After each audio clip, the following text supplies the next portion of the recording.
Super star Krishna నట జీవిత విశేషాల గురించి మనం అనేక విషయాలు చెప్పుకుంటున్నాం. ఇందులో చెప్పుకోదగిన మరొక అంశం ఏంటంటే ఫ్రెండ్షిప్.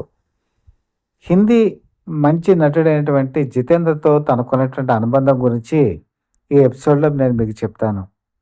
కృష్ణ తన మూడో చిత్రం అయినటువంటి గూఢచారి 116 తెలుగులో ఎంత సూపర్ డూపర్ హిట్ అయిందో మీ అందరికీ తెలిసిందే. అపూర్వ విజయం సాధించింది. దీన్ని హిందీలో 1967 సంవత్సరంలో ఫర్జ్ అని చెప్పేసి ఈ సినిమాని హిందీలో డూండి రీమేక్ చేయడం జరిగింది. ఇందులో జితేంద్ర నటించారు, బబిత హీరోయిన్. ఆ సినిమా కూడా హిందీలో అద్భుతమైనటువంటి కలెక్షన్స్ సాధించి జంపింగ్ జపాంగ్ అని చెప్పేసి ఒక పేరు జితేంద్రకు వచ్చింది.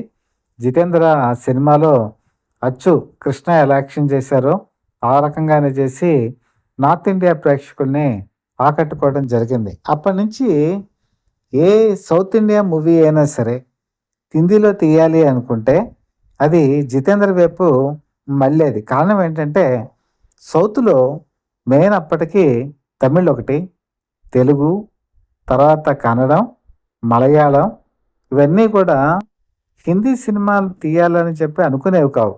ఎందుకంటే హిందీ హీరోలు ఆ రోజుల్లో రెమ్యునరేషన్ ఎక్కువగా ఉండేది. తర్వాత వాళ్ళని భరించడం కూడా చాలా కష్టంగా ఉండేది. వాళ్ళకి రెమ్యునరేషన్తో పాటు మర్యాదలు ఎక్కువగా చేయాల్సి వచ్చేది. కానీ జితేంద్ర మాత్రం సూపర్ స్టార్ కృష్ణలాగా నిరంబరి, అలాగే అందరినీ కూడా గౌరవించేవారు. ఎవరిని ఇబ్బంది పెట్టేవాళ్ళు కాదు. ఎంత తీసుకోమంటే అంత రెమ్యునరేషన్ తీసుకునేవాళ్ళు. కృష్ణకి ఏ పోలికలు ఉన్నాయో ఆ నిర్మాతని ఏ విధంగా సౌలభ్యంగా ఉంచారంటే ఫెసిలిటీస్ ఉండేవో జితేంద్ర కూడా ఆ రకంగానే ఉండేవారు. కాబట్టి వాళ్ళిద్దరూ కలిసి మరి అటు హిందీలోను ఇటు తెలుగులోను మంచి కథతో సినిమాలు తీసేవాళ్ళు. ముఖ్యంగా కృష్ణ తీసినటువంటి ప్రతి Telugu cinema super duper hit అయినటువన్నిటినీ కూడా హిందీలో జితేంద్ర చేయడం జరిగింది. అలాగే హిందీలో జితేంద్ర చేసినటువంటి సినిమాలు తెలుగులో కృష్ణ చేసినటువంటి సందర్భాలు కూడా ఉన్నాయి. అలాగే వీళ్ళ ఫ్రెండ్షిప్ కూడా చాలా అన్యోన్యంగా ఉండేది.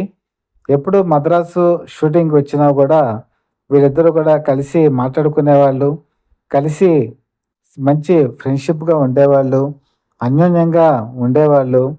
ఆ విధంగా మనకి సంబంధించి తెలుగులో రొమాంటిక్ సినిమాలైనా, యాక్షన్ సినిమాలైనా, లేకపోతే సాంఘికమైన, జానపదమైన, ఫ్యాంటసీ అయినా ఇవన్నీ కూడా జితేంద్ర కృష్ణ సినిమాల్ని ఇతివృత్తంగా తీసుకొని అవన్నీ కూడా హిందీలో చేయటం అది ఒక అంటే చెప్పుకోదగినటువంటి అంశంగా మనం పేర్కొనవచ్చు అనమాట. ఈ విధంగా వీళ్ళ అనుబంధం ఆ విధంగా చెప్పాలంటే చరిత్రలో లిఖించదగినటువంటిది.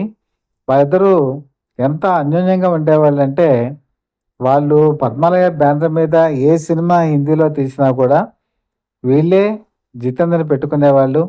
వీళ్ళని ఆదర్శంగా తీసుకొని సురేష్ ప్రొడక్షన్స్ వాళ్ళు జితేంద్రనే పెట్టుకునేవాళ్ళు.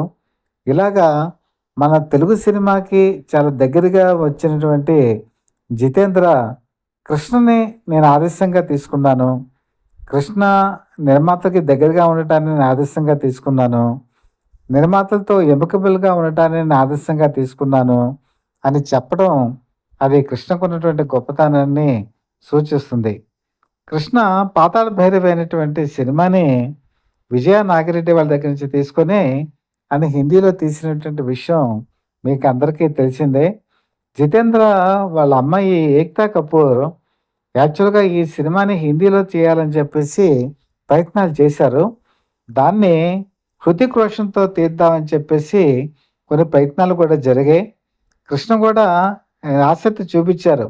పద్మాలయ కూడా జాయింట్ వెంచర్లో జితేంద్రతో కలిసి ఈ సినిమాని హృతిక్ రోషన్తో కలిసి తీద్దామని కొన్ని ప్రయత్నాలు జరిగాయి. కానీ అప్పటికి కృష్ణకి కొంచెం అనారోగ్యంగా ఉండటంతో ఆ ప్రయత్నాలు సఫలీకృతం కాలేదు. అవే కనుక అయి ఉంటే ఇంకో మంచి పిక్చరు మళ్ళీ వచ్చేదేమో. ఏదేమైనా వాళ్ళిద్దరి మధ్య ఉన్నటువంటి స్నేహబంధం ఎప్పటికీ కూడా అటు సౌత్ ఇటు నార్త్ ఈ ఇద్దరి మధ్య ఉన్న అనుబంధాన్ని సూచిస్తుంది. వీళ్ళు సాధించినటువంటి విజయాలు, వీళ్ళు చూపించినటువంటి దారి ఎప్పటికీ కూడా నిర్మాతలకు గానీ, దర్శకులకు గానీ ఒక మార్గదర్శకంగా ఉంటుందని మాత్రం మనం ఖచ్చితంగా చెప్పొచ్చు. ఈ ఫ్రెండ్‌షిప్పు మీకు ఎలా ఉంది? ఇది ఆదర్శంగా ఎలా ఉంటుంది? మీరు ఏ విధంగా అనుకుంటున్నారు? ఇవన్నీ గూడా మీకు కామెంట్స్ రూపంలో మాకు తెలియచేయండి. మీకు గనక కంటెంట్ గనక నచ్చినట్టయితే లైక్ చేయండి. బెల్ ఐకాన్ ప్రెస్ చేసి సబ్స్క్రైబ్ చేసుకొని మీ బ్లెస్సింగ్స్ మాకు అందజేయవలసిందిగా మనస్ఫూర్తిగా కోరుకుంటూ మీ మిత్రుడు, శ్రేయోభిలాషి, Satyavarada people live TV chief editor DVSS Krishnaprasad.